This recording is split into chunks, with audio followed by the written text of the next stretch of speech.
You may have heard of bacon jam, but today I'm going to show you my simple recipe for making barbecue bacon jam.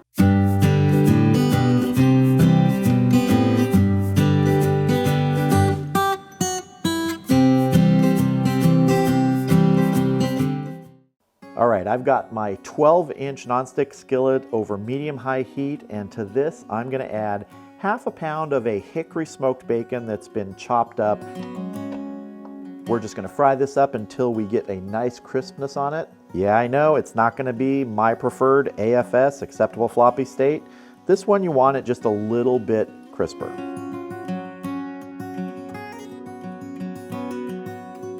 Bacon is coming along nicely here. Turning a nice golden brown and crisping up. Not going to be much longer. Once this bacon is finished, we're going to drain it, reserve the bacon fat, because we're going to use some of that. Then we're going to move on to the next step in making this barbecue bacon jam. All right, we removed our bacon from the pan. We've reduced the heat to medium, and we're going to put maybe a tablespoon of the reserved bacon grease back into the pan. You can see there's still a little bit left from when we took the bacon out. All right, now I'm going to add half of a medium red onion that's been chopped up. I'm going to watch this for a minute and decide if I need to add any more of that reserved bacon grease. And I think I am going to add another tablespoon of our reserved bacon grease here.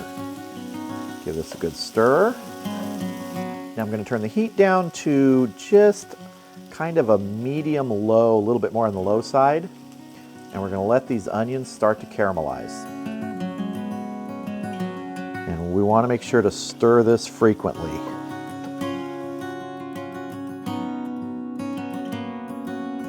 All right, our red onions are nicely caramelized, and now we're going to begin adding the rest of our ingredients to finish this barbecue bacon jam. All right, we're going to add half a teaspoon of cracked black pepper, a quarter cup of brown sugar, a tablespoon of your favorite barbecue sauce, a quarter cup of apple cider vinegar.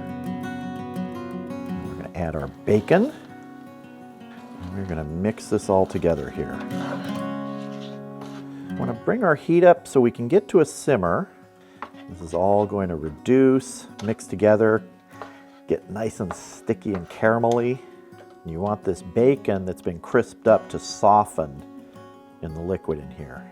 I want to make sure we stir this and get that liquid incorporated so everybody has a chance to soften up.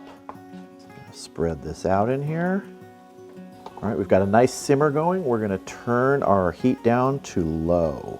And we're going to let this go, and we're going to continue stirring for probably 7 to 10 minutes until we get the consistency we want, that nice sort of candied consistency. And this smells wonderful right now.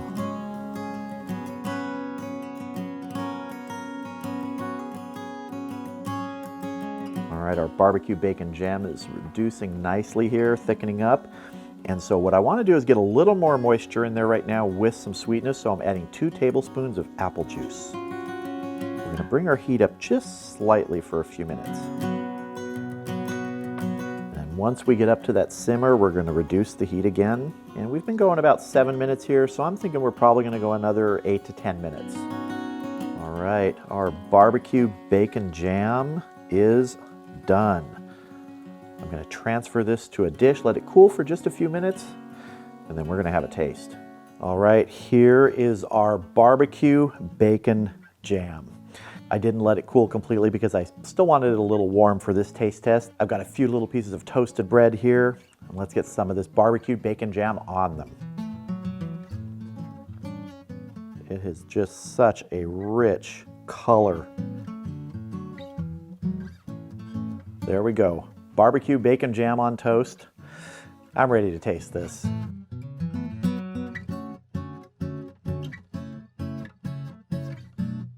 All right, let's see how this tastes. That has such a rich flavor to it. It is sweet, it is satisfying, a little bit decadent. It's got tanginess to it. There are so many different components of flavor in this barbecue bacon jam that it sort of elevates whatever you're putting it on. This is just a little piece of toast, and it tastes amazing. Now I'm going to be using this bacon jam in another video tomorrow. You could use this just like I am here on toast. You could put it on baked potatoes. You could put it on hamburgers, hot dogs. Really, this is one of those toppings that surprisingly goes with so many things.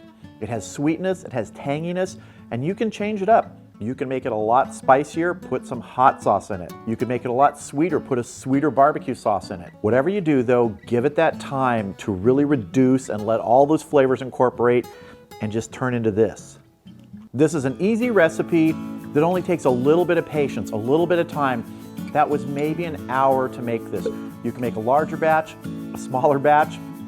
Let me tell you, if you've got friends coming over and you want them to try it, make a larger batch.